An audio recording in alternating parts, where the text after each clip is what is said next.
kulankan loogu hadlaya xakameynta qaxootiga u kala goosha Somaliland iyo dalalka la jaarka ah waxa uu maanta ka dhacay hotelka Mana Gastos ee magaalada Boorama waxaana kulankan qaban qaabadiisa iska lahaa wasaaradda arrimaha gudaha ee Somaliland iyo hay'adda qaxootiga u qaabilsan qaramada midoobay ee UNHCR waxaana ka soo qayb galay maamulka heer degmo iyo heer gobol saraakiisha amniga iyo saraakiil ka kala socday wasaaradda arrimaha gudaha Somaliland iyo hay'adda UNHCR waxaana kulankan ugu horeyn ka hadlay xogayaha dawladda hoose ee Boorama Maxamed Cabdi Xaashi Xamari iyo xogayaha gobolkan Asad Cabdi Jaamac waxayna sheegeen in loo baahan yahay sidii la isaga kaashan lahaa joojinta tahriibayaasha iyo qaxootiga iska kala goosha Somaliland iyo dalalka la jaarka kuwaasoo ay sheegeen inay dhibaato ku hayaan Somaliland qofka yani qaxootinimada u qalma ee la qaabilayo nooc noqonaya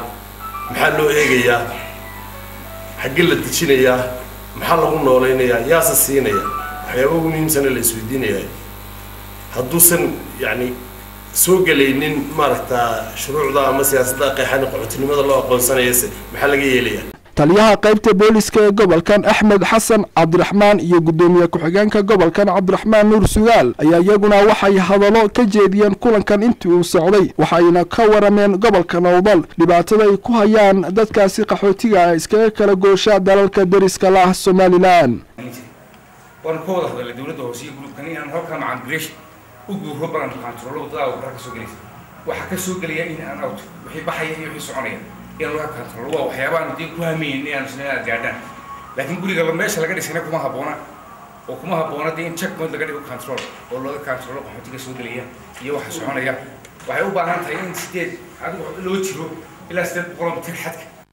qolada kale laftooda oo ku hadla iyaguna 800 mitir soo jeedaan waxa kale iyaguna building ka dhistaan iyaguna ay soo digaan haddii si kasta loo kontaroolo waxba yaraanaya laakiin lama joojin karo boqol goobood haddii la sameeyo lama joojin karo waayo waxay baabuurkii intay ka degaan say markay isticmaalaan oo kale ayay ku soo galayaan haddana waa muhiim haddii hay'adda UNHCR ay ogolaatay iyo wasaaradda arrimaha gudaha oo soo socday in la registereeyo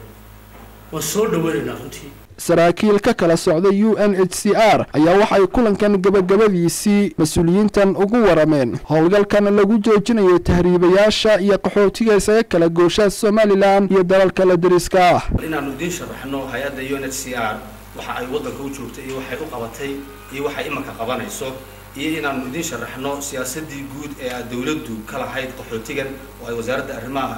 gudaha hogaaminayso taas oo ah sidii qaxootiga loo maxaan ku xadadi lahaa loona diiwaan gelin lahaa hay'adii UNHCR-na loo weydiin lahaa xuquuqdii qaxootigu ku lahaa iyo in ay bixiso kaalinteedii ay wax ka qaban lahayd halka iyadoo dhisaysa capacity-gii wasaaradda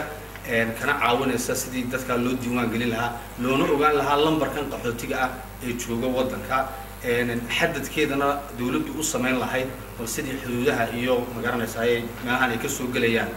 wax looga qaban lahaa Cabdi Fataax Axmed Hadwanaag News magaalada Boorama.